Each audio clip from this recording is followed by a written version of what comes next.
Today 24 news सत्य परिस्थितीचा सविस्तर आढावा। बुलढाणा जिल्ह्यातील शेगाव शहर पोलीस स्टेशनच्या गुन्हे प्रकटीकरण शाखा डीबी पथक यांनी हरवलेले मोबाईल शोधून ते त्यांच्या मूळ मालकांच्या ताब्यात देण्याची उल्लेखनीय कामगिरी केली आहे। तत्पर तपास, आधुनिक तंत्रज्ञानाचा वापर आणि सातत्यपूर्ण प्रयत्नांच्या बळावर अनेक नागरिकांना त्यांचे हरवलेले मोबाईल परत मिळाल्याने पोलिसांच्या कार्याबद्दल समाधान व्यक्त करण्यात येत आहे। गुन्हे उघडकीस आणण्याबरोबरच हरवलेल्या मोबाईलचा शोध घेऊन ते मूळ मालकांना सुपूर्द करण्यात डीबी पथकाने मोलाची भूमिका बजावली आहे। त्यामुळे नागरिकांचा पोलिसांवरील विश्वास अधिक दृढ झाला असून पोलिसांच्या जनहिताच्या कार्याचं सर्व स्तरातून कौतुक होत आहे। हरवलेले मोबाईल परत मिळालेल्या नागरिकांनी शेगाव शहर पोलीस स्टेशनचे वरिष्ठ अधिकारी तसेच गुन्हे प्रकटीकरण शाखेच्या म्हणजेच डीबी पथकाच्या अधिकारी आणि कर्मचाऱ्यांचे मनपूर्वक आभार व्यक्त केले।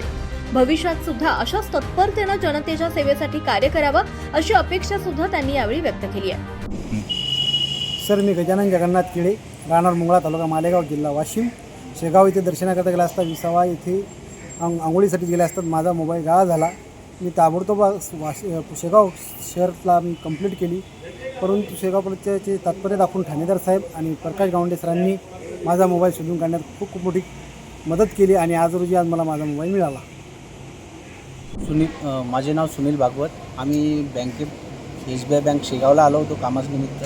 तिथून आम्हाला जायचं होतं SBI कॉलनीपर्यंत। ॲटो पकडला, ॲटोमध्ये बसलो आणि ॲटोमधून काहीतरी पैसे वगैरे काढताना तो मोबाईल मांडीवरनं घसरला आणि विसरलो आम्ही तो मोबाईल।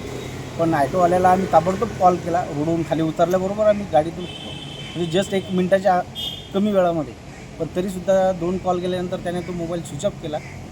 म्हणजे त्याची ती काहीतरी त्याच्या मनामध्ये हे आलं की बा मोबाईल द्यायचा नाही म्हणून। पण आम्ही पोलीस स्टेशनला आलो, कंप्लेंट केली ताबडतोब, म्हणजेच 3 तारखेला शुक्रवारीच मोबाईल गेल्याबरोबर। तरी आज महाराष्ट्र टुडे मराठीसाठी ब्युरो रिपोर्ट संजय दास, शेगाव, बुलढाणा। आजच महाराष्ट्र टुडे 24 न्यूजला सबस्क्राईब करा आणि सत्य परिस्थितीचा सविस्तर आढावा पहा।